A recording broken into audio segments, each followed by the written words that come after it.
Well, good morning. Thank you all for being here on behalf of the Teevens family, Dartmouth football family. It's a joy and a pleasure to see all of you, those faces who I do know and who I don't. My name is Abram McQuarters, and I'll be kicking us off this morning.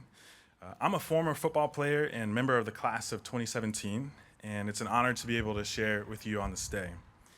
One of the statements that stuck with me from the first moment that I met Coach T as he sat on my couch as a high schooler in Tulsa, Oklahoma, was he said to me, "If your faith is important to you, don't leave it at home." He was deeply concerned with the values that people built their life on because he knew that our values are the things that carry us through the adversity that sport and life will inevitably bring us. And that's important this morning because though we are here to celebrate, and we do have a lot to celebrate about the life and legacy of Coach Teevens, there's a certain adversity that grief brings as we acknowledge the hole left in each of our lives by his passing. So please allow me to share a brief spiritual reflection and a prayer that I hope will ground our time together. You know, as I was reflecting on what to say this morning, the book of Ecclesiastes came to mind for me. Because in that book, the writer is wrestling with the same tension we can feel on a day like today. He's trying to be honest about how meaningless life can feel when we reflect on the reality of death, yet how important and joyful life truly is if we're not the ones to control its beginning or its end. And it's in grappling with the tension of these two truths that the writer comes to the conclusion that satisfaction in life is found simply as we eat and drink and find enjoyment in all the toil with which one toils under the sun the few days of his life that God has given him. And I think that what made Coach T so special was the ways that he lived out this truth. You know, despite his many accomplishments that we'll get to celebrate together this morning, Coach T valued the small and present moments that he had. Those small and present moments like the piece of trash he picked up as he was walking, or the stairs he climbed as his world-class athletes rode the elevator, or his interactions with anyone who came in and out of Florin, or his early morning solo workouts, or shoveling the football field, or the random YouTube videos he would make us watch the days before a game, or his spit-filled pregame speeches, or his phone calls with alumni, and all the other moments that the rest of the speakers will illuminate for us here this morning. He let all of those small moments lead him to find joy in life even through his hard times. You know, it's actually hard for me to remember any specific adversity that Coach T faced in the time that I knew him. And that's not because he didn't have any, but it's because he valued the small and present moments he had with you in such a way that you can more easily see the joy that he had in his life even as he faced his adversity. I think it's in living into that same truth that will allow us to truly celebrate today, even in the midst of our grief. Though we grieve that God has given us this day without the presence of Coach T, we can be grateful in this small and present moment with one another. And we don't have to win an Ivy League championship or create groundbreaking technology or change the trajectory of numerous lives to know the joy that Coach T had. We too can pick up a piece of trash, take the stairs, greet a stranger, say hello to someone that we haven't seen in a long time, love our families, value our remaining small and present moments that God gives us. And in those moments, we too share in the joy that made Coach T's life so special. So will you please allow me to pray? God, we thank you for the days that you gave us with Coach Teevens and the countless ways that he used those days to make an impact too big to be measured. We do mourn that we have to live in a world without him. But we thank you that we can look back fondly on the days that you did give us. We ask that even in our grief, you would help us to be present. And would you use these present moments as we eat, drink, and work, share memories, and live life with one another to bring joy into our days so that we too might make an impact that honors the days that we have been given. Amen.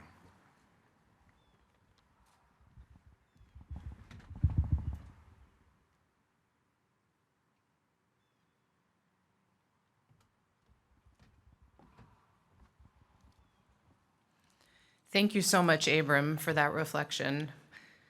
It's a pleasure to be here as Dartmouth's president to really reflect a bit on Buddy's legacy.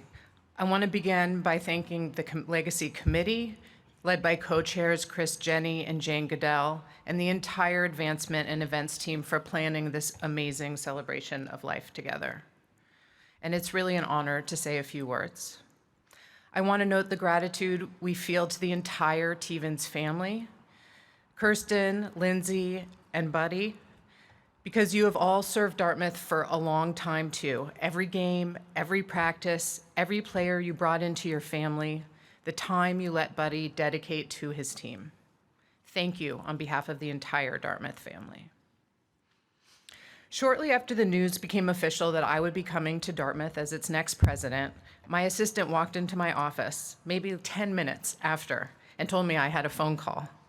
I was pretty sure it was someone from the board, maybe my mom, a reporter. And then she looked at me and said, "The football coach is calling." Sure enough, it was the first time I got to meet Buddy. He called just to tell me how excited he was, how amazing the community was that I was about to join, and how fired up he was to work with me. It was really awesome, and I will never forget it. When we hung up, I was feeling pretty special. I imagine that's how so many of his players felt when he called them or had one of the talks. But as time went on, I realized I wasn't that special. That was just Buddy. That was the kindness and consideration he showed everyone. Those were the special bonds and relationships he formed with so many people in the community. And I do wish I could stand up here and say I'd known Buddy for longer. But what I can say is this. In the time I did know him, I saw him embody everything that we want to be at Dartmouth. When we talk about the spirit of independence, vox clementis in deserto, a voice calling in the wilderness, doing things differently, that was Buddy. A decade ahead of his time, listening to the data on concussions, going up against a multi-billion-dollar industry to protect his players. When we talk about innovation and working together, that was Buddy. Walking over to the Thayer School of Engineering with a classmate and a few players to create a robotic tackling dummy that would spread all the way to the NFL. And that is Buddy hiring Callie Brownson, the first woman ever to serve as a full-time football coach at the D1 level, and then continuing to champion women across his team and football in general. And when we talk about competitive drive, that drive to win that defines our community, I can't think of a better example than Buddy. Because he knew competitiveness is not just about the scoreboard. It's about pushing ourselves to go above and beyond to achieve. These are all timeless values. They're fundamental values that I hold for our community.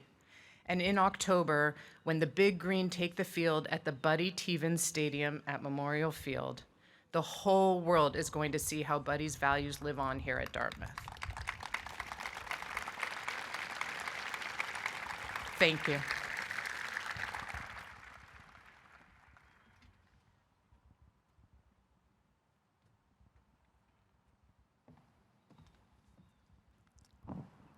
Thank you, President Bylock. I'm Peggy Epstein Tanner, classmate, friend, and forever fan of Buddy Teevens. There are those who approach competition with a fundamental fierceness, and others who approach human kindness with that same heartfelt passion. Few people are exceptional at either. Buddy was truly phenomenal at both. As a fierce competitor, Buddy, during our senior year, not only led Dartmouth to an Ivy League football championship, but scored a decisive goal in the ECAC ice hockey semis to help Dartmouth finish the season third in the country. Buddy was recognized as the Ivy League and ECA Player of the Year, as well as Dartmouth's Outstanding Male Athlete of the Year. But you never would have known it. He was the humblest and most selfish MVP that ever was. And admittedly, many of us had crushes on Buddy. I mean, who could resist the twinkle in his eye, that infectious smile, and the heavy Boston accent? But Buddy was happiest hanging out with his teammates and Beta brothers, listening to Jimmy Buffett, and enjoying life's little moments. As a coach, Buddy loved to win. And yes, he was Dartmouth's winningest coach, but he was as concerned about his players' well-being off the field as he was with their performance on the field. Buddy insisted his players care about our community, our friends, our teammates, and ourselves. Well, there was no one I know who cared more about others than Buddy. I suspect We all have our own stories of Buddy's random acts of kindness. I'd like to share one of my many. A few years ago, Buddy called me out of the blue to ask if my 90-year-old dad was coming up for homecoming. He knew my dad was a regular at homecoming, and he was worried, as the forecast predicted chilly temps and rain. When I responded yes, Buddy said, "Please invite him to sit inside with Kirsten and my family." For my dad, it was a highlight. But I'm pretty sure for Kirsten, it was anything but. Yet for anyone who knows Kirsten, she embraced my dad and made him feel welcomed. President Bylock mentioned, but it is worth repeating, the sacrifices Kirsten, Lindsay, and Buddy made did not go unnoticed.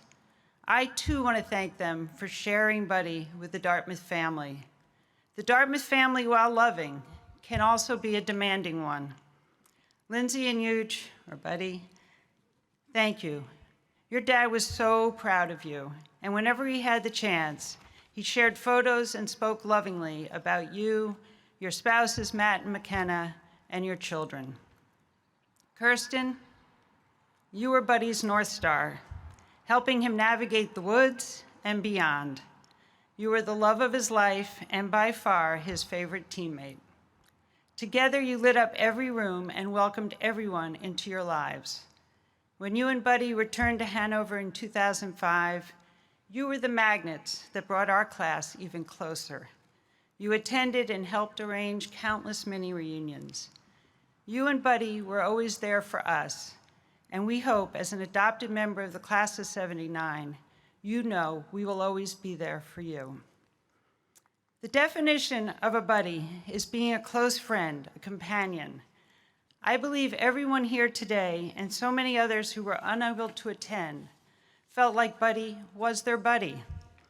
Buddy had that unique ability to make everyone around him feel special.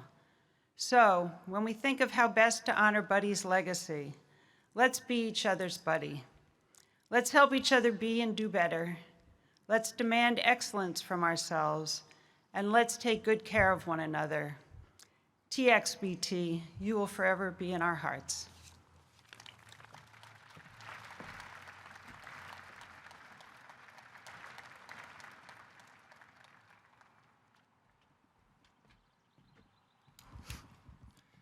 Thank you, Peggy. I too had a crush on Buddy.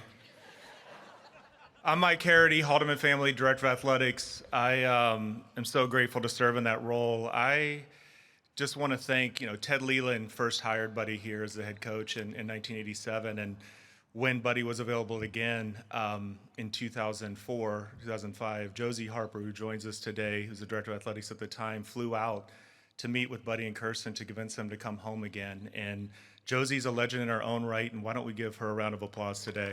She's right over here.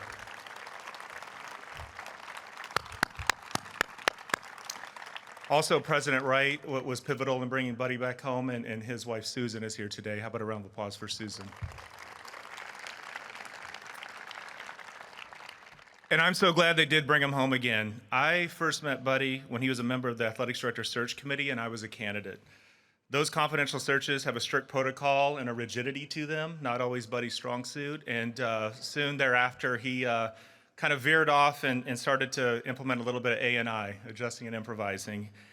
First, breaking from protocol to communicate to me through Ted Leland, and then also directly to me before the decision was made on who to hire here at Dartmouth. And after getting the job, I learned that he, along with a group of others, were the driving force in convincing President Hanlon to hire me and give me the opportunity of a lifetime. I'm forever grateful to Buddy for helping bring me and my family here to this incredible community.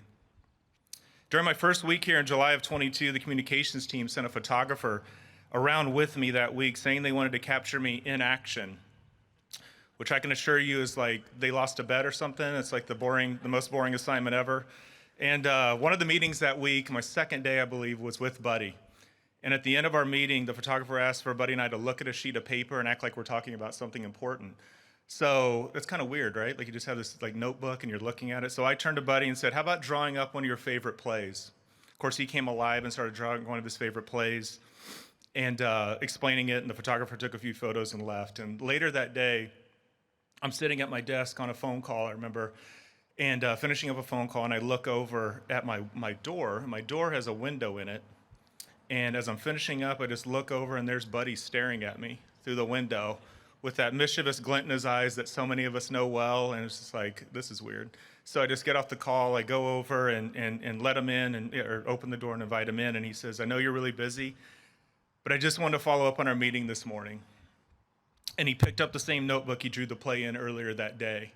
And he said, I need to show you another play we're gonna run. And he proceeded to draw this. And he said, we need to get better across the whole department, and right now we can only go up, as he drew that arrow. Then he drew those little squigglies down below. And I said, what's that? What are those? And he said, that's you. He said, pointing to the one closest to the arrow. And that's me helping you, pointing to the one on the right. I'll do whatever you need me to do to help you make this department better. And that was Buddy. Always looking to help someone else, always team first, doing it all the while with his own unique touch. There's only one Buddy Teevens, and I miss him. And on particularly tough days, and we've had our fair share in the past year, I shut my door and pull out that drawing. And I talk to Buddy and let him know that we're working hard to make the department better. And I feel him right by my side.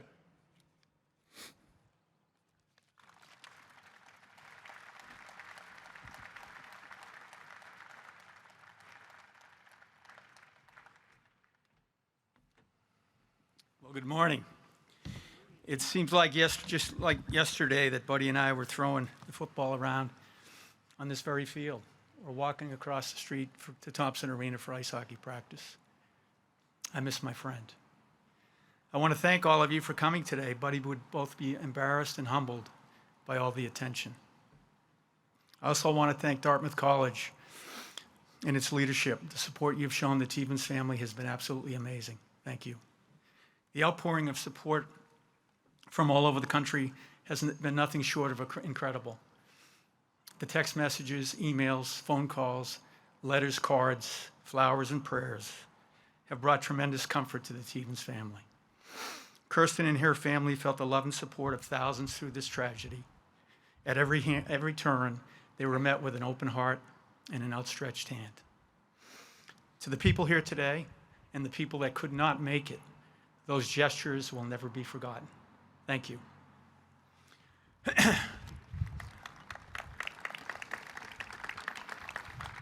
Buddy was a father, a grandfather, a devoted husband, and a coach.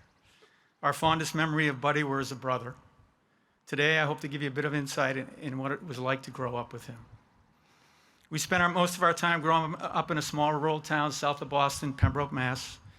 We lived in an old colonial home built in the 1700s on a 9-acre lot. We were a family of 9, 1 girl, 6 straight boys, and 2 girls. My dad graduated in 1952, and he worked as a sales manager for PPG Industries, and while my mom stayed at home and provided for all of us. Life was a bit crazy. Every day was an adventure. 4 boys slept in the same room, never a dull moment. We didn't have a lot back then, but then again, we had everything. In preparing for this event, I reached out to the rest of the family for some of the things they found special about Buddy. We laughed and cried. It was a good dialogue. Buddy would have been proud. We came up with a list, unique characteristics. Leadership. Make no mistake about it, Buddy was our leader from the outset, and this continued right up to the time of his death. He was our pillar of strength. He set the bar for all of us. Early on, his leadership was evident in small ways, like taking the initiative when it came to doing our chores or being first in line for haircuts on Friday night. When we didn't get along, he recommended our grievances get settled in the goat stall, a 12-by-12 box, each party getting a pair of boxing gloves. The message, get it out of your system, shake hands, and put it behind you. Buddy was an altar boy, a 4-H member. Goats were his animal of choice, and attempted to play the trumpet. He was a good kid, average height, a bit on the skinny side, and he wore his pants too high. Some considered Buddy the favorite, but unfortunately he had the burden of being responsible for 5 restless boys. One weekend we were headed to the local dump and our dad let us sit on the tailgate of the station wagon. On the way home, Chris decided to go hands-free. We hit a bump and Chris flew out the back. It was kind of terrifying, actually. My brother Scott turned to me and said, "You got to tell Dad." I'm like, "I ain't telling the old man." Buddy relayed the message. Chris was taken to the hospital, and Buddy ended up facing the music at home while the rest of us hid in the barn. That's kind of how it was for Buddy. We were all physically active, which led to our involvement in organized sports. We followed Buddy's lead when it came to playing baseball, football, and hockey. The Presidential Physical Fitness Award was a big thing back then. It was a school fitness test. Buddy not only wanted to pass, but he wanted to blow the numbers out of the water, which he did. He prepared and nailed it. He set the mark for the rest of us. He was in high school, he was a 3-sport athlete, captain of all 3 his senior year. He was a leader on and off the field. On Friday nights, he'd ask my mom to drive him around to all the parties and the card games, collecting players and returning them home so they were ready for game day. That was just who Buddy was. At one point, Buddy decided we needed to build a gym to increase our strength. Teevens Spa was created. Hardly a spa. We built the gym in the horse barn. We needed money to pay for all the weights, so we all got a job at APA Trucking. We were non-union workers who worked with the Teamsters. The Teamsters and the Teevens boys were not a good fit. But Buddy told us, remember the goal. Focus on your work. Don't get pissed off and do something stupid. It was a big ask at the time. Buddy continued to pave the way for us, taking a PG year at Deerfield Academy, and then on to Dartmouth. All the boys ended up taking a PG year and then going on to college. His leadership continued as the years went by. Our dad passed when he was 52 years old, and Buddy stepped into a mentoring role for the rest of us. He provided help and advice for all of us throughout the years. I remember my senior year at Dartmouth. My dad passed at Christmas time. We all returned home for the funeral. I was supposed to return for the annual Old Lang Syne hockey tournament. I had a broken jaw and I was tired. I had reservations about returning. Buddy took me aside and said, "Listen, that would be the best thing for the family, and that's what Dad would want you to do." I returned and played, and I'm glad I did. Motivator. Buddy was a motivator. He had the knack of convincing us all that his ideas were good ideas. He provided the motivation my brother Timmy needed to jump off Powder Point Bridge. Buddy took the leap first and waited in the water for Tim. Tim was petrified, but Buddy found a way to coach him through his fear and make the leap. At Thanksgiving, Buddy would convince us all to take a trip out back to split wood. It turned into a fun event and became a yearly tradition. Every year, Mom would have enough wood for the winter. Buddy knew how to push our buttons to get the best out of us. I was a freshman at Dartmouth, a defensive back. Freshman football players did not play varsity at that time. But we did occasionally practice against the varsity group.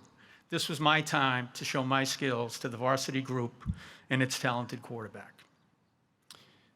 I was overly aggressive, and Buddy took advantage of it. And he enjoyed it. I got embarrassed. Buddy came up to me afterwards, practice, and I gave him the Irish salute. Later that evening, he came to my room and said, "Listen, we knew exactly what you were going to do and took advantage of it. Learn from it and keep working." I left that, and the whole result of the whole episode was I was more determined than ever. Years later, when Buddy was the head coach of Maine, they played UNH and beat them. My brother Timmy was a defensive back with UNH. After the game, we all went back to Buddy's home and started watching the video. My brother Timmy got burned on a fade route in the back of the end zone. They seemed to play that clip over and over again.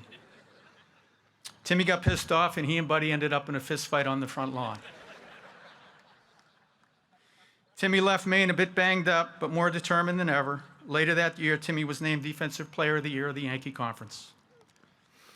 Determination. Buddy was the most determined individuals I've ever known. He knew what he wanted, and he knew what steps that he would take, to all the necessary steps to get there. He was a small kid in high school and would do whatever it took to play.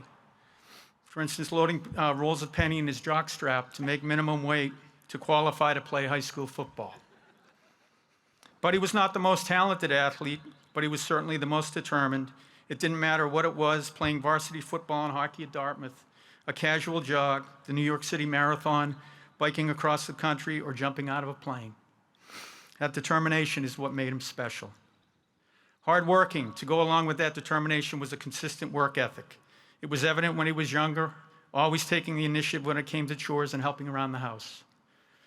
We witnessed it in the weight room where he consistently pushed himself and the rest of us. When we practiced ice hockey at Dartmouth, everybody knew where Buddy was on the ice. Bring your A game or pay the price. No let up. My freshman year, we had a couple of days off for Christmas break. Before leaving campus to go home, Buddy told me to bring my hockey gear with me. He said he had gotten some ice time at the local rink. We needed to practice on a couple of things. There were no days off for Buddy. Competitive. We competed early and often. It didn't matter if it was a pickup game when we were younger or playing football and hockey at Dartmouth. But he wanted to win, and he did not have it in him to give up. During the summer months, we would take a warm-up run to the high school. It was about 1.5 miles. That warm-up run became an Olympic event every single night. Buddy always won, not because he was the most talented runner, but because of his will to win. On another occasion, 4 of us decided to play in the Deerfield alumni hockey game. We all played on the same line, all 4 of us. Our first shift was a little bit of a battle. Kids from Deerfield were kind of sending us a message. So we get back to the bench. Buddy turned to all of us and said, "Let's turn up the heat." Those poor kids from Deerfield had no idea. Creative. Buddy was always a very creative person growing up. I am sure everyone is familiar with his love of carving. His creativity was also evident in the ice sculptures we made at home. They were extremely impressive. A picture could often be found in the local paper. One of his most creative works of art was the net. When he wanted to increase his throwing accuracy and arm strength, he designed the net. 2 telephone poles planted in the ground, about 20 feet apart. Another pole was placed across the top with a huge net draped down.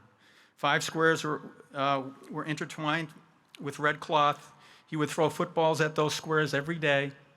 Some days he would soak the balls in water to get used to throwing a wet ball.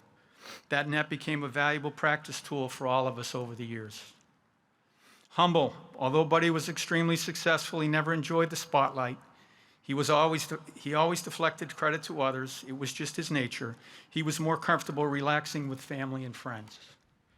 Positive. Buddy was always the one who could pep talk you through a rough situation or guide you through a problem. When my sister Tara was getting married, Buddy's role was to walk her down the aisle. On the way to the church, she was very, very nervous. A potential runner.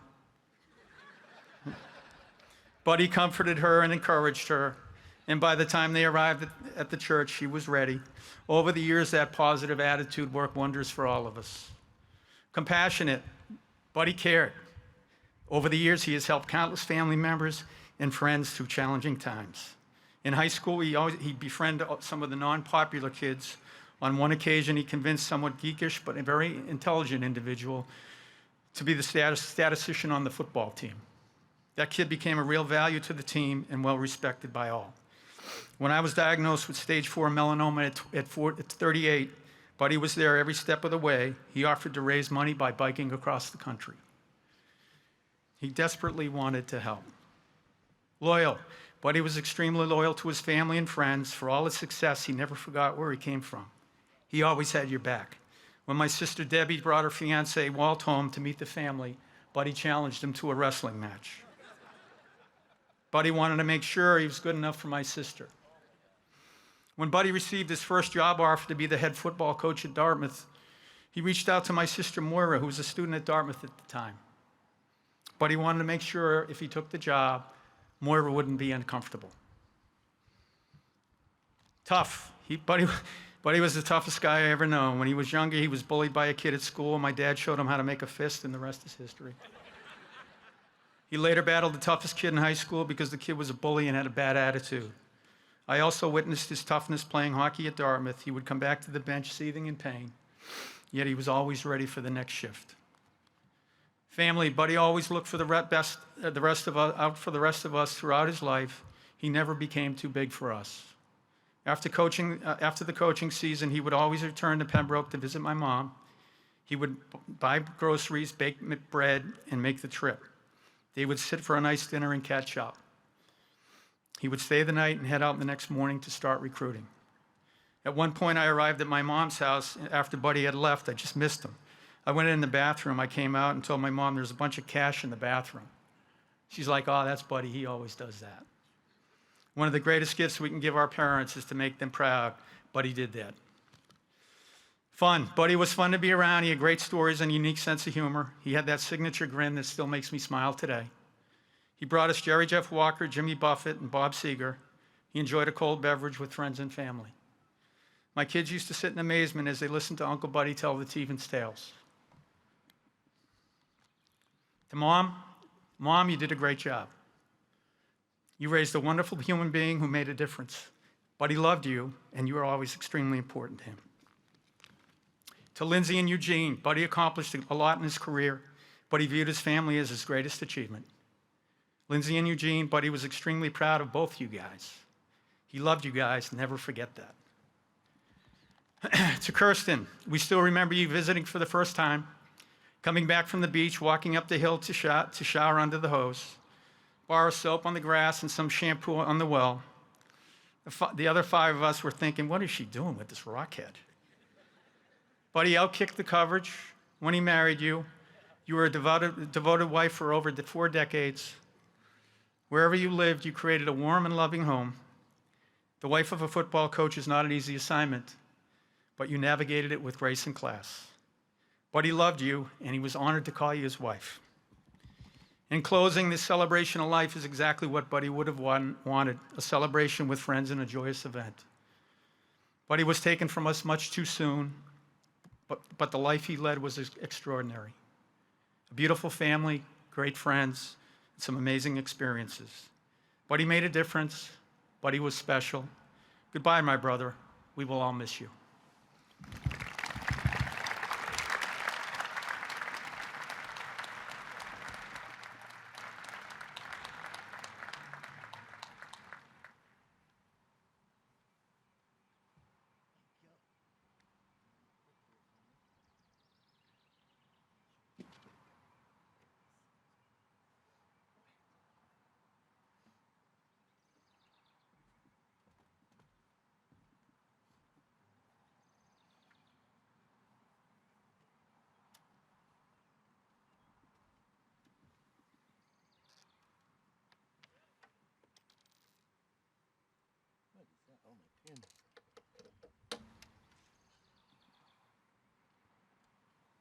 Lost my Dartmouth pin. Can't do that.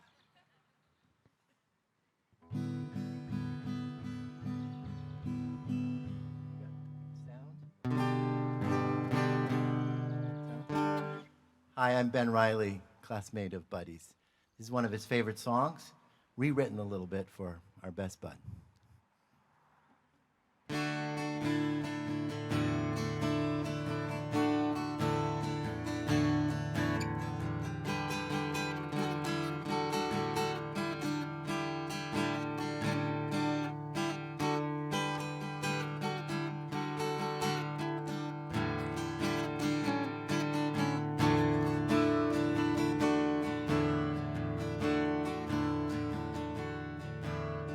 Have a dear friend, class of '79, the nicest guy around. Turns out he could throw that ball. Soon he took over the town. But he carried us over the end zone to Ivy League champion land. We raised a bottle of rum to his weak side run, Mr. Teevens. He is the man with his changes in latitudes, changes in attitudes, but he never stayed the same. With all of his running and all of his cunning, Buddy became the QB QB of our game. The life of a coach at 9 different schools, 44 years on that train. Through wins and losses, recruiting classes, Buddy and Kirsten's sweet love remained. Oh, but life kept leading him back here to Dartmouth, where we love him best. Good times and riches and son of a bitches, always caring and grabbing the zest. With his changes in latitudes, changes in attitudes, Buddy changed the game. Players studying, MVP tackling, building a legacy of gridiron fame.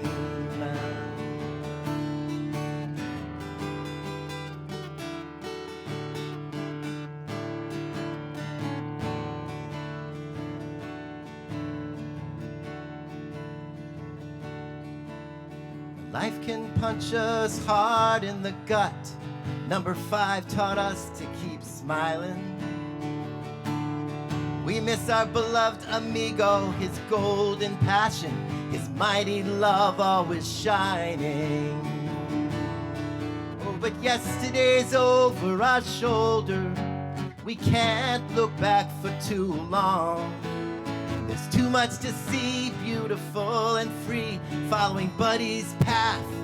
We can't go wrong with his changes in latitudes, changes in attitudes. Buddy defined football smart.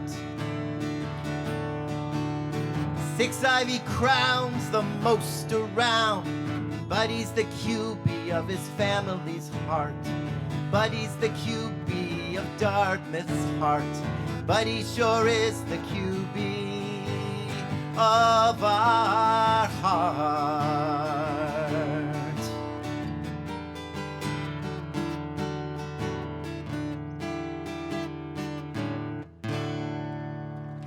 For Buddy! Yay! Woo!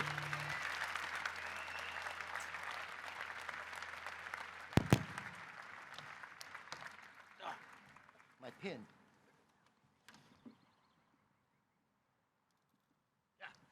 I'm gonna get it. I'm gonna get it. There it is. I'm not gonna lose my Dartmouth 79 pin.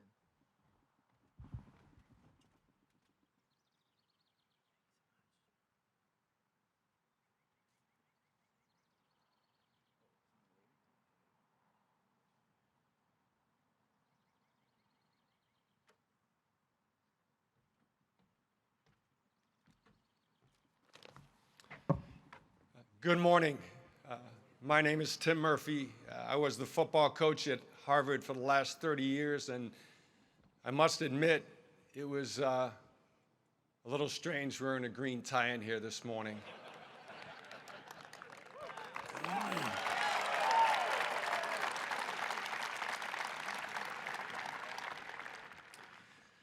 I first met Buddy 55 years ago via a collision at a home plate in a Little League All-Star game. In those 55 years, Buddy would never admit that I was safe, but for the record, I was safe. In those 55 years, we were best friends, teammates, brothers. We trained together, coached against each other, were in each other's weddings, godfathers to each other's firstborn. We were like family without the complications. We were with Buddy and Kirsten and his brother-in-law, Chris, and sister-in-law, Tina, in Naples, Florida, just before his accident. And when we got a frantic call from his daughter, Lindsay, we jumped in the car and predictably drove 350 miles straight to Jacksonville Hospital. About 8 months later, just before the priest gave Buddy his last rites, Kirsten was kind enough to call me to get down to Mass General Hospital. And I was so grateful to be with Buddy near the last moments of his life. And I knew then this would be my last year coaching. After 45 years as a coach, we both coached for 45 years. We were born 5 days apart. We were joined at the hip for 55 years and always said we would go out together. Buddy wasn't special. As you guys know, he was unique. He's a better coach than I ever was, and I learned more from him, even as a young person, than anyone else. I was the first and only one in my family to go to college, and if it wasn't for Buddy Teevens and Mary Teevens, I'm not sure my trajectory would have been anything like what it is. Buddy wasn't special, he was unique, and I'm very grateful to have had him in my life. Again, he was my friend, teammate, role model, wingman, fun-loving, and the fiercest competitor I ever knew. Let's start with the fun-loving part. I remember in high school that someone had the bright idea to hang a big Mickey Mouse on the 4-story town clock at midnight. And to my recollection, those two hombres were never apprehended. And I'm pretty sure it would have taken Spider-Man to actually get that accomplished. It was a different era, but boy, did we have fun. Competitor. I remember about 15 years ago, we were playing golf at Pembroke Country Club. And we were playing with our son-in-law and brother-in-law. Buddy quickly reminded, we're not playing with them, Murph, we're playing against them. Okay? Well, somehow we squeezed out a win versus the young pups and celebrated with a couple of cold beverages. This was at Pembroke Country Club near where we grew up. And from there, we were going down to a family reunion on the South Shore that his sister Tara and Ken had rented. And so we went from there. Okay, we had competed in the morning, went from there, went down to the South Shore. And, we'd been there about, only 15 minutes. And Bud said, hey, Murph, you want to go for a swim? Because I knew Buddy so well, there was a very pregnant pause before I answered. And of course I said, sure, Bud, sure. Well, we went for a swim. And apparently we went for a long swim because apparently we disappeared over the horizon. I think we were about halfway to Ireland when all of a sudden this extremely loud horn goes off. This is the U.S. Coast Guard. Board the vessel immediately. No BS. Exactly what happened.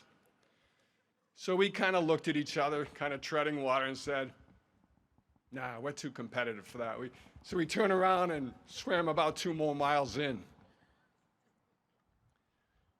He was absolutely one of a kind. Like all of us, I have my fair share of friends, but Buddy was one of a kind. He was the toughest, the hardest working, the most natural leader, the fiercest competitor, and most importantly, the most loyal friend. As Bird mentioned, everybody in the Teevens family has a nickname. Sean was Bird, Buddy was Buddy, Dent was Dent, on and on and on. And we used to train, we trained together for about 7 years in high school and in college football. And as Bird mentioned, we trained in Teevens Spa, which was a very nice glorification of a 250-year-old rundown barn. We had a squat rack, we had a bench, and we had free weights. And we worked our butts off. And as Bird mentioned, and I happen to have the same thing in here, we would blast the great music of the era. And by the way, the music in the 70s is way better than that stuff we listen to today, fellas. And we were all, as Sean mentioned, we were all Bob Seger fans. Well, there's and to that end, I think Dent, Sonny, Bird, Nutbush City Limits, was that our favorite? Yeah? Well, there was a great Seger song that I still love to this day, and it's called Beautiful Loser. And the great line in it is, he's your oldest and your best friend. If you need him, he'll be there again. That was Buddy. Rest in peace, BT.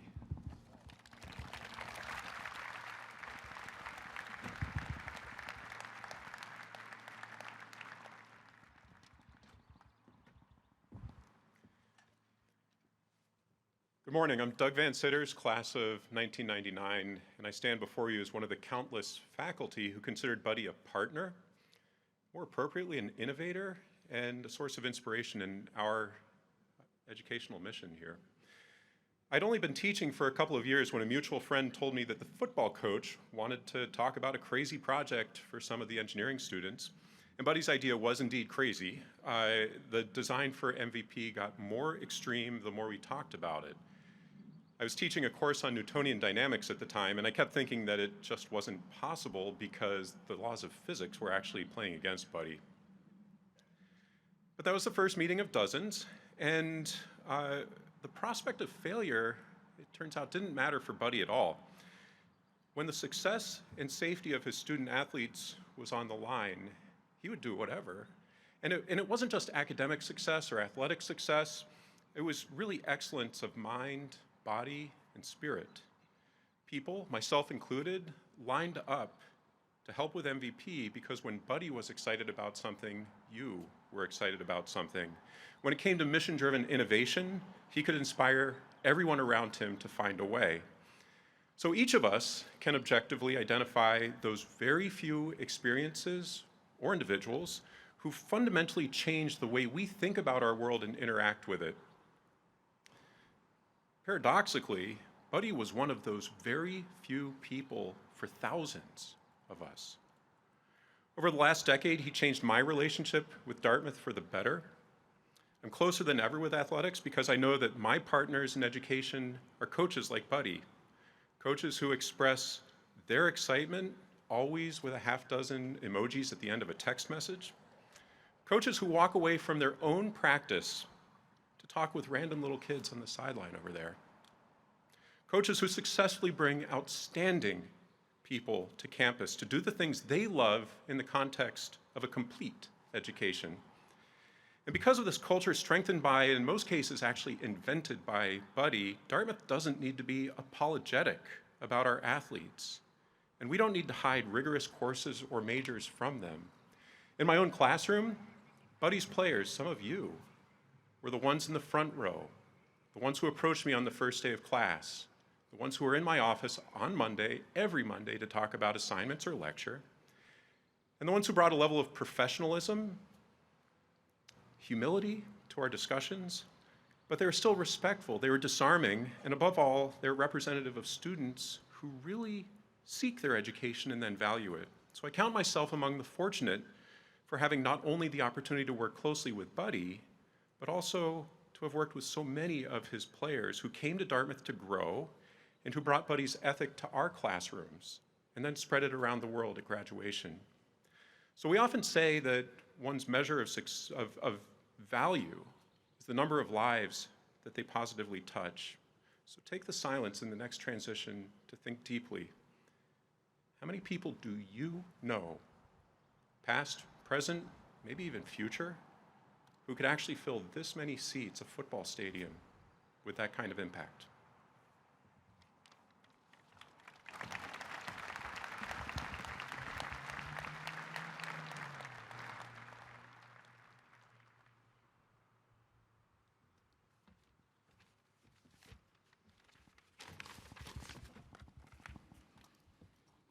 My name is Tony Pastors. I'm a Dartmouth class of 2010.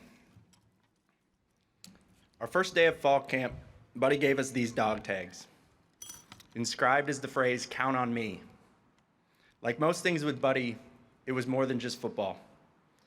That's because Buddy Teevens never defined success in wins and losses. Success for Buddy was about helping his players become the best versions of themselves, both on and off the field. Success was about making us better. Better students, better members of the Dartmouth community, better leaders, better sons, better husbands, and better fathers. Buddy often said Dartmouth wasn't a 4-year decision, but a 40-year commitment. And Count on Me was Buddy's commitment to all of us, that no matter where and no matter when, he would have our backs. My freshman year, I needed a job on campus. Buddy helped me create a position in the football office, a job that over the next 4 years helped prepare me for my career today.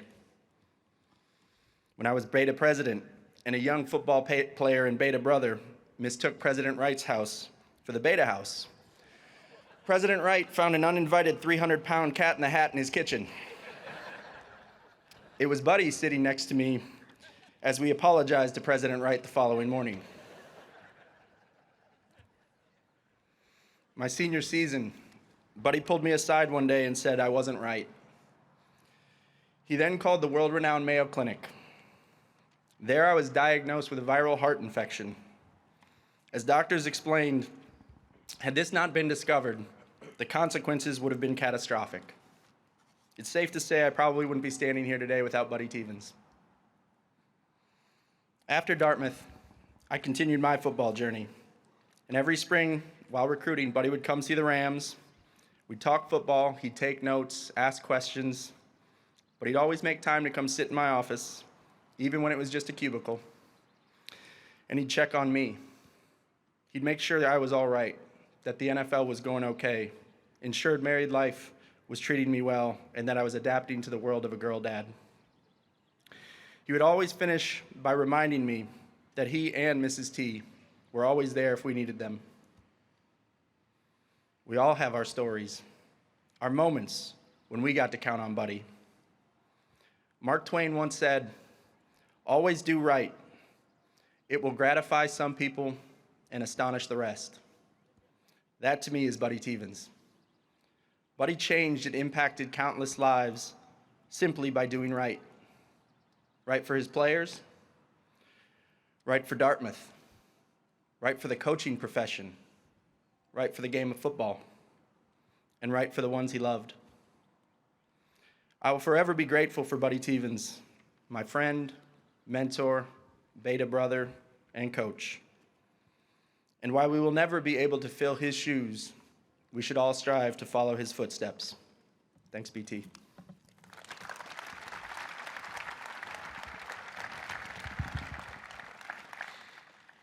How y'all doing this morning? My name is Matt Sharin, Dartmouth class of 2019. The most rousing of lessons that Coach T gave me underscored the significance of diversity. Not just black or white, but diversity of thought, action, culture, experience. And the only way to fully appreciate its impact was to listen.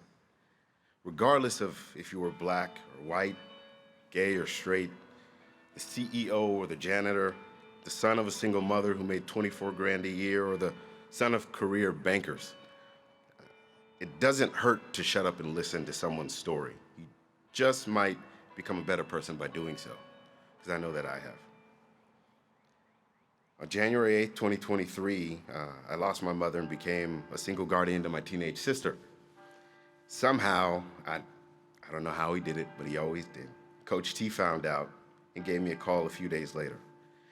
In that moment, he helped me begin to put my life back together, be the best person that I could be for my sister. To Miles, Rashad, Jason, Harry, Jonathan, Tony, Kevin, and the rest of my Dartmouth family, I couldn't have made it through that time or be where I am today without you all. And I couldn't be more grateful to God for bringing you all in my life, and to Coach T for being the conduit by which our lives became intertwined and our relationships continue to grow. I love you all. As I look back on my life to this point, I've realized that I'm able to provide for my sister because I came to Dartmouth. I'm blessed to work with great people and have a great job because I came to Dartmouth. I see the world differently, accept it for what it is, and strive to change what I can because I came to Dartmouth.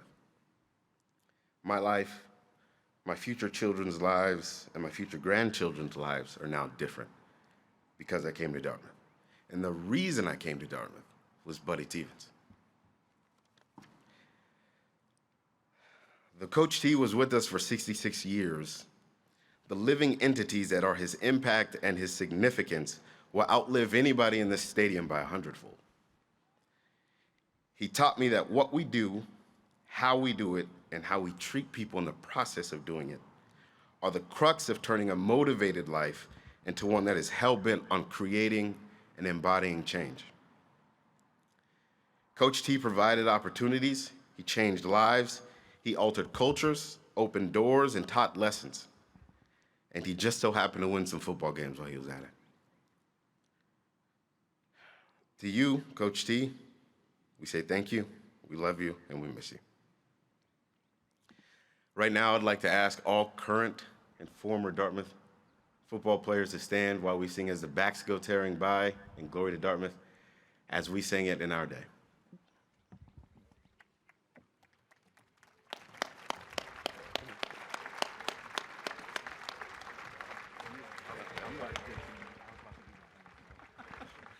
On the count of three. 1, 2, 3. As the backs go tearing by, on the way to do or die. Many sighs, many cheers, mingle with the harbor tears as the backs go tearing by. Making gain on steady gain, and the swells of sweet refrain. Dartmouth's gonna win today, bet your ass will win today as the backs go tearing by. Glory to Dartmouth, loyal we sing. Now all together, make the echoes ring for Dartmouth. Our team's a winner, we've got the stuff. We wear the Dartmouth green and that's enough. Dartmouth, Dartmouth green.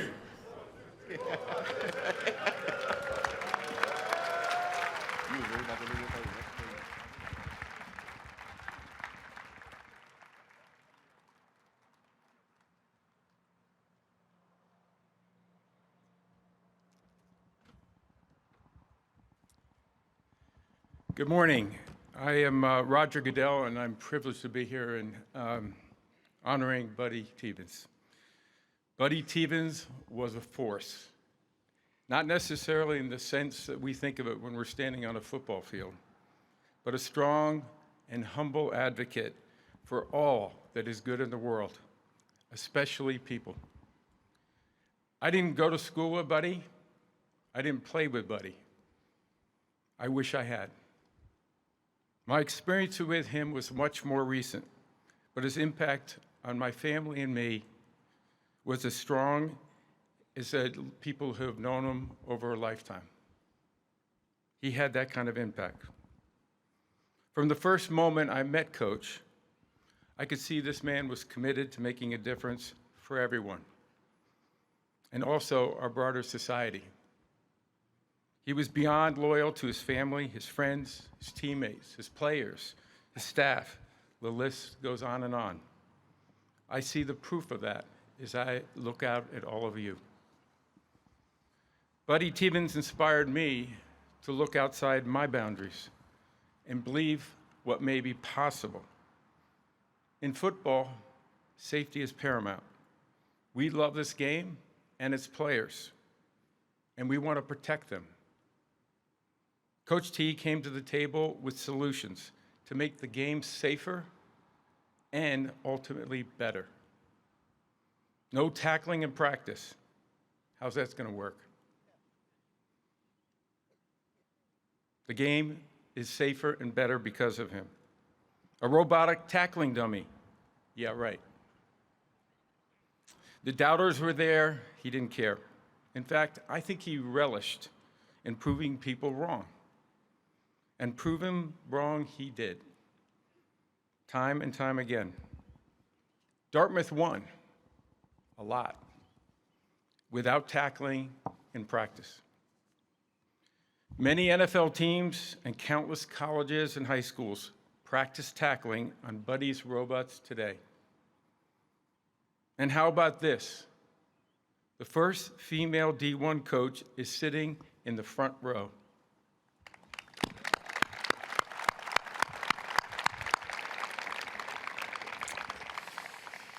Callie is now one of a dozen women coaching in the National Football League, and the list is growing. Thanks, BT. Kirsten and Buddy became instant family. Anyone who has ever dropped a kid at college for the first time knows it's not for the faint of heart. We dropped 2 that day in Hanover. Through our tears, Jane and I knew it would be okay, because this truly is a special place. But the most comforting was the fact that Coach and Kirsten were nearby and treated our girls like their own. Thank you, Kirsten, Lindsay, Buddy Jr., for all you have done for those who have gathered here and for sharing your family with ours. We jammed a lot of memories into our relatively short time as friends. One that always brings a smile to my face was during Super Bowl week a few years ago. I asked Buddy if he wanted to join me at an early morning youth clinic with some NFL greats and some young kids from the local community. Of course, he showed up early, already having worked out and showered with his pressed polo shirt and khaki shorts. Our car barely pulled to a stop before he jumped out, started adjusting the cones, running drills, and coaching the players he had just met. I know those kids had a blast, but no one had a better time than Coach Teevens. I think often of him on the green grass in heaven, wondering who's he teaching, who's he mentoring right now. Lucky them.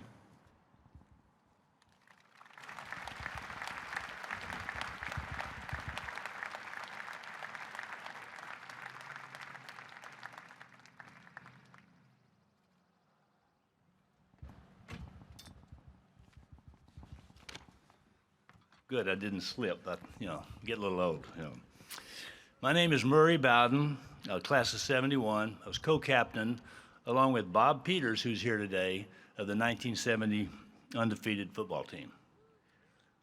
It was a good team. Buddy was a dear friend of mine and has been since 1987. I was on the search committee in 1987 that hired Buddy as the youngest ever head coach of Dartmouth College. I've respected and admired that man ever since, and he has never disappointed me, never. We're here today to celebrate the life of Buddy Teevens. Despite his ferocious commitment to win, Buddy Teevens was a humble man. It's hard to believe, but his humility was an extraordinarily refreshing characteristic in today's world of the selfie. Buddy earned the deep respect from all those who interacted with him during his life. The large gathering here today in Hanover reflects that reality. Buddy cared deeply for his family, his friends, his players, and Dartmouth. He had love in his heart. He treated everyone with dignity and respect. He was a leader. He walked like he talked. He worked hard. He was visionary. He listened. He had an open mind, always had an open mind. He made mistakes, countless of mistakes. We heard a lot of those today. But he always corrected his mistakes. He had a great sense of humor. He was likable. He was lovable. I love the guy. It was a dark day when news of his passing spread across this entire country. But his life casts a bright light on today and tomorrow. He made the world a better place while he lived. His life had meaning, purpose, and impact. His memory will not end with his passing. He will always be with us in our thoughts, our hearts, and our souls. Having Buddy in our lives has been and will continue to be a blessing. His memory is the guide for a life well lived. Well done, Buddy Teevens. Well done.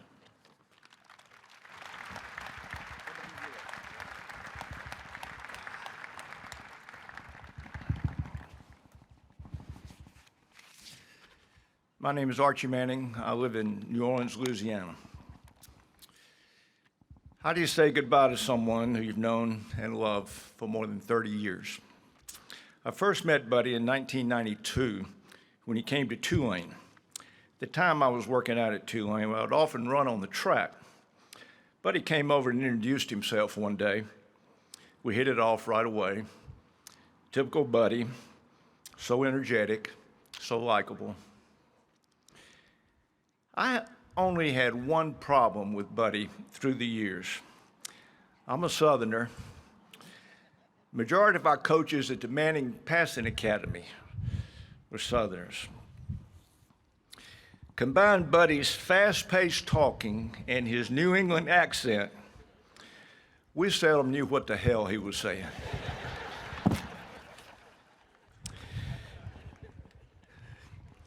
The summer before my middle son Peyton's junior year in high school, he went to the Bowden Passing Academy at Sanford College, Birmingham, Alabama.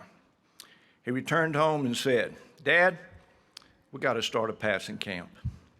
I immediately knew who to call to make that happen. And Buddy loved the idea. And he said, "I have the perfect guy on our staff to help us, Jeff Hawkins." And together, we got it going. The first year, we had 185 kids at Tulane. Our three college counselors were Jake DeLome, Brandon Stokely, and Peyton. We outgrew it in 1 year. And eventually we grew to over 1,500 campers, over 100 coaches, and 45 starting college quarterbacks. Buddy Hawk and I worked together for those 26 years. We never changed our process, always stuck to our plan, and during the entire time we ran the Manning Passing Academy together, we never had a disagreement. That's because Buddy Teevens was more than a coach, more than a leader, and more than an innovator. He was a friend, a kind and decent man who always tried to do the right thing, and one of the best friends a person could have. It's been said that grief is the price we pay for loving people. If we really love someone and we lose them, there's no escaping grief. But it proves how much Buddy meant to all of us who knew and loved him. We'll miss you, Buddy, but we'll never forget you.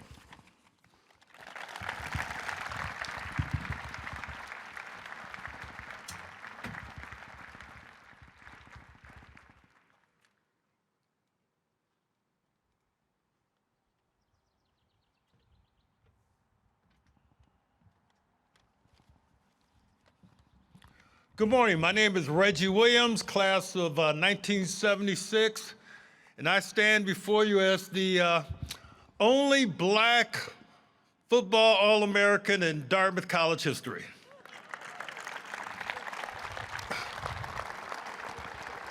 And in fact, to even give you more substance about that, because these are all the things that Buddy knew when he created the Reggie Williams Award here at Dartmouth College. And I love Buddy for that. And Buddy knew that there are only 3 black members of the College Football Hall of Fame from the Ivy League. Fritz Pollard from Brown and Jerome Holland from Cornell. And both of them were inducted into the College Football Hall of Fame before the Ivy League itself started in 1954. Therefore, since the Ivy League started, I'm the only black. And Buddy knew that. I met Buddy here on this field at Davis Fieldhouse. He was captain of the freshman team when I was captain of the varsity. And we became immediate great lifelong friends. And one of the most beautiful twists of destiny is that Buddy died on September 19th, 1954, and that's my birthday. And I will never celebrate my birthday without thinking first about how much I miss Buddy Teevens.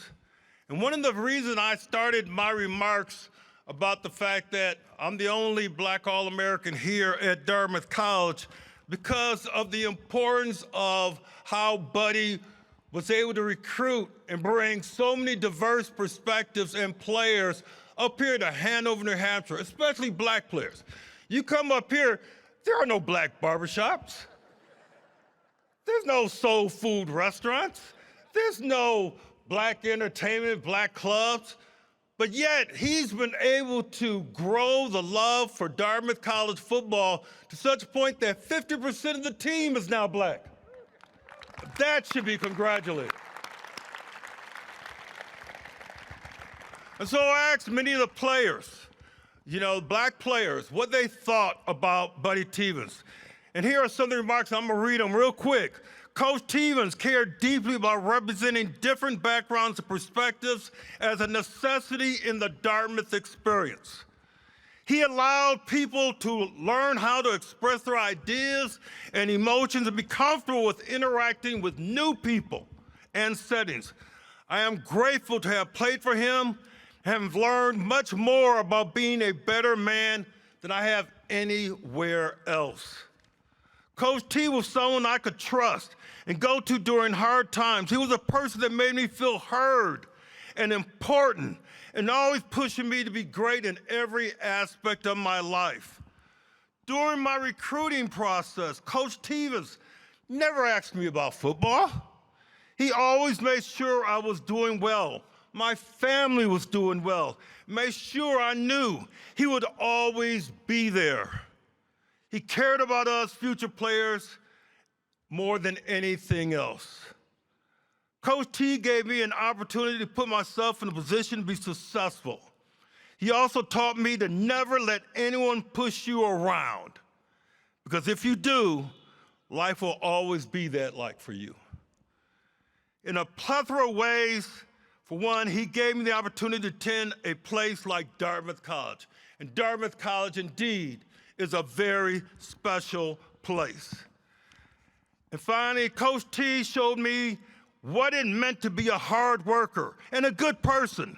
Through it all, he always encouraged us to stand firm in what we believed and have an unrelenting spirit. With that unrelenting spirit, I will leave you with words that have encouraged me through all manners of adversity and challenge. I'll leave you with the words of Invictus by William Ernest Henley. Out of the night that covers me, black as the pit from pole to pole, I thank whatever gods may be for my unconquerable soul. In the fell clutch of circumstance, I have not winced nor cried aloud, but under the bludgeoning of chance, my head is bloody, but unbowed. Beyond this place of wrath and tears looms but the horror of the shade, and yet the menace of the years finds and shall find me unafraid. It matters not how straight the gate, how charged with punishments the scroll. I am the master of my fate. I am the captain of my soul. Thank you.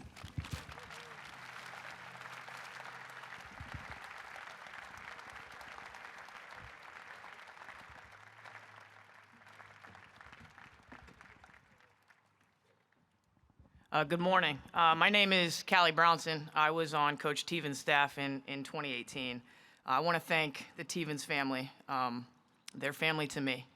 And I want to thank Dartmouth, obviously, for giving me this opportunity to come and say a few words about Coach Teevens. The truth of the matter, and I could honestly end this by just saying this piece right here, I am not where I am or who I am today without Coach Teevens and the man who decided to take a chance on me. And I'm very grateful for that. I met Buddy at the Manning Passing Academy's first ever clinic for women and girls in Thibodaux, Louisiana, and I'll never forget the night I met him. He asked me to stay after introductions to go over the way the camp was going to be the next day. And he had that whole thing dialed up, drawn out on a whiteboard to every minute detail in 5 minutes. And Archie, I'm with you. I didn't understand what he said the entire 5 minutes. I just looked at the diagram. Shortly after that, I got a call. I'll never forget. I was fishing in Virginia, and I got this random number calling my phone, and I wasn't going to pick it up. And I thank God that I did, because on the other end of that phone call was Buddy. And he offered for me to come up here to Dartmouth to intern for camp when the players came back in the summer for summer camp. And of course I said yes. How could you say no? One, to Buddy, and two, to that opportunity. The day before I was supposed to, my internship was over, the day before I was supposed to leave, Buddy offered me a full-time position. And in that moment, my life, the trajectory of my life, my career, and the game of football changed forever. It was Buddy's statement to the football world that times were changing, and that if you loved this game, you deserved to be a part of it. It opened the door for so many women to add to their list of future aspirations that they wanted to be a Division I football coach.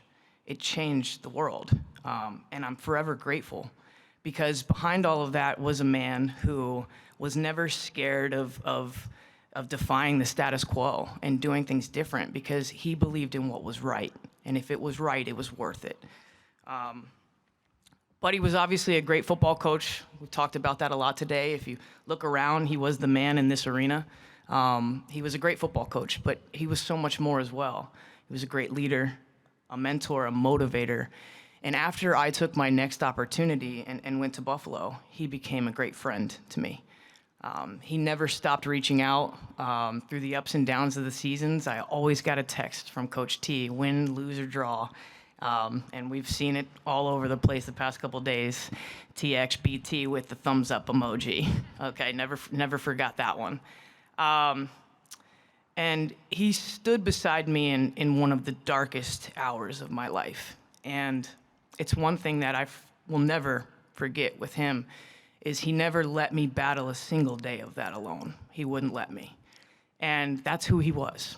He believed in people, and he wanted to make sure that you knew he was always in your corner no matter what. And I think often we define people by who they are in the good times and the good times they create. But the great thing about Coach was he was great in the good and the bad. And I'm forever indebted to him for that. I'm grateful every day that I cross paths with Coach Teevens. I'm grateful for the time that I had with him and what I was able to learn from him and how much I grew just by being in his orbit. It wasn't enough time. It's never going to feel like it was enough time. But I find solace in the fact that he lives on through the impact he left on my life and everybody here. I find myself often applying the daily lessons that I learned from him in my everyday life, even to this day. And I can't help but smile every time I get to tell a Buddy Teevens story. And I encourage everybody here, keep telling those stories, because he continues on through us in those moments. Coach, I promise to keep fighting the good fight, to never let an obstacle in the way be a reason to walk away, and to always be at least 5 minutes early, no matter what. I love you, Coach. Thank you for everything. I promise to keep carrying the torch. Thank you.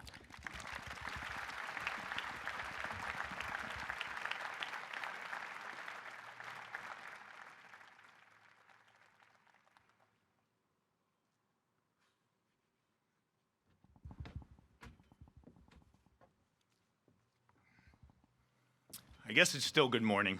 To all the former Dartmouth football players, parents, alumni, community members, and special guests, in the words of a former dean at Dartmouth, welcome home. My name is Kurt Oberg, and you can call me Coach O, I guess, or Clark, he calls me O. I'm a Dartmouth 1978. I'm honored to have the opportunity to speak to you this morning about my good friend, Buddy Teevens. I knew Buddy for almost 50 years. We were teammates on the football team here at Dartmouth, and then I decided to coach with him and have been here for 18 years, the last 7 of which I was his special assistant. We shared many, many good times together and comforted each other in some challenging times early. I would be remiss if I didn't say being Buddy's friend also means that you are Kirsten's friend. And I'm sure Buddy would tell you that he never could have accomplished what he did without the understanding, love, and support of Kirsten and the rest of his family.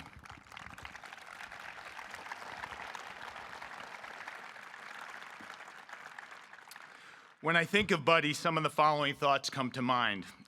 Inspiration. Buddy was a leader and inspiration to all who came in contact with him. He had the ability to inspire people and his players to do more and be more than they ever thought they could, on the football field, in the classroom, and in life.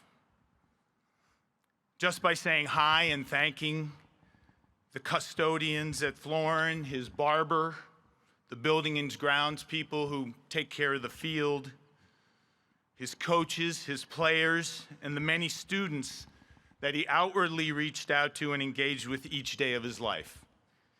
He was an incredible giver of his time and his outgoing personality.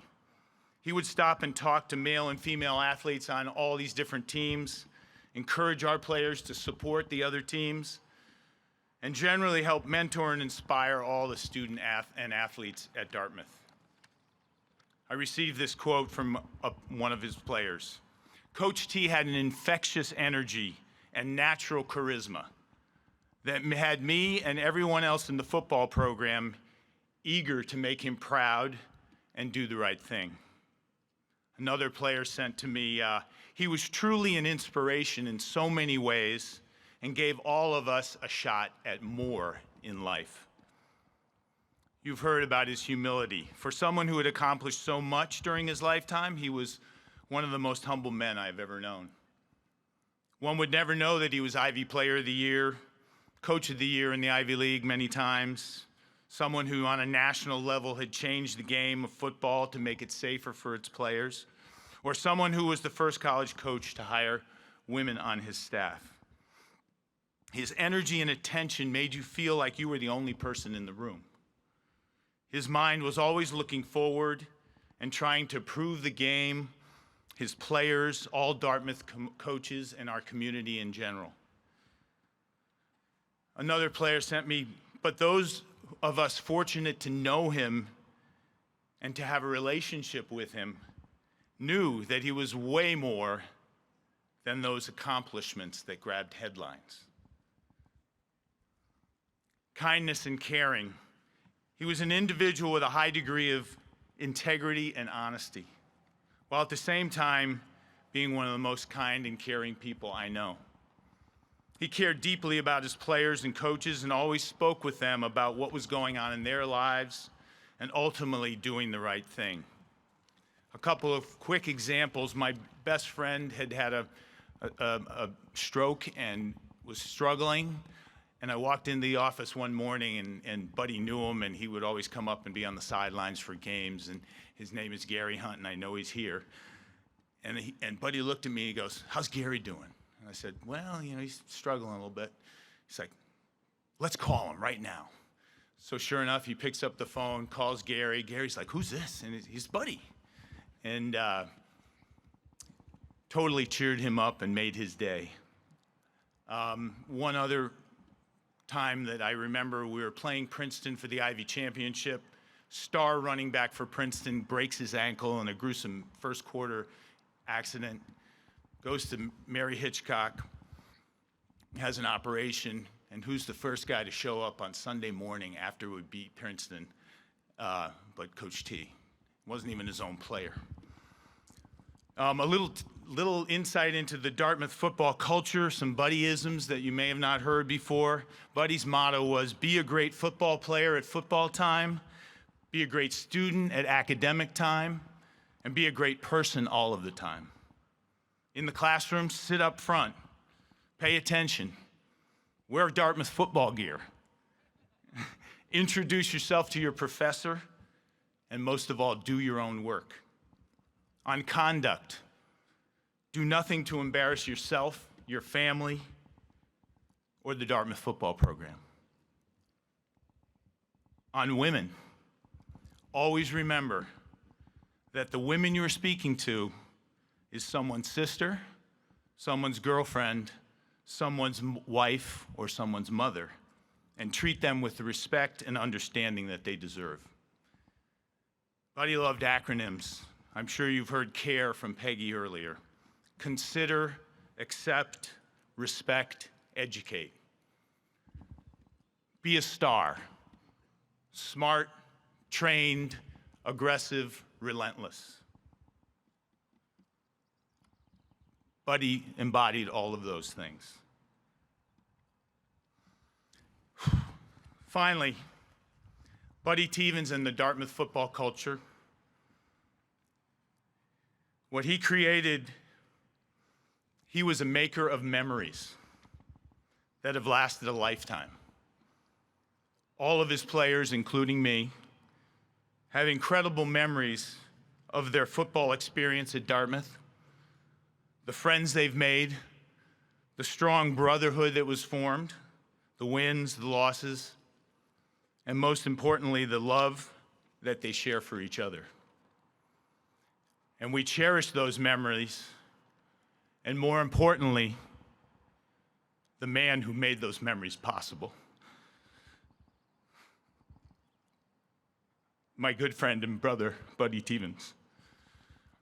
BT, we love you, and we thank you for making such a difference in our lives. Thank you.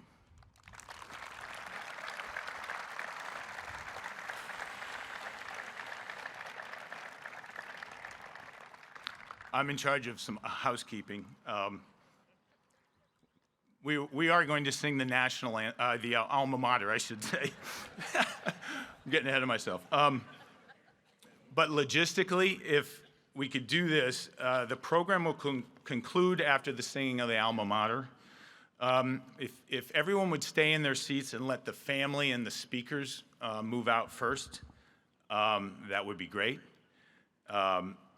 You're all invited to a community lunch at the north end of the stadium. You can see it right down there. And finally, as an intro to the alma mater, I will tell you in 2005, we came back to coach, and I came back as well with Buddy, and we were trying to figure out how we could build some team unity and camaraderie. And Buddy was like, well, what about the alma mater? Let's see if we can sing the alma mater. And I was like, Buddy, I don't think these guys know the words. And so he looks, and I'm like, what do you want to do? He's like, let's teach them the words. So picture this. We're in 105 Dartmouth Hall in the basement, the only place that could hold 110 people.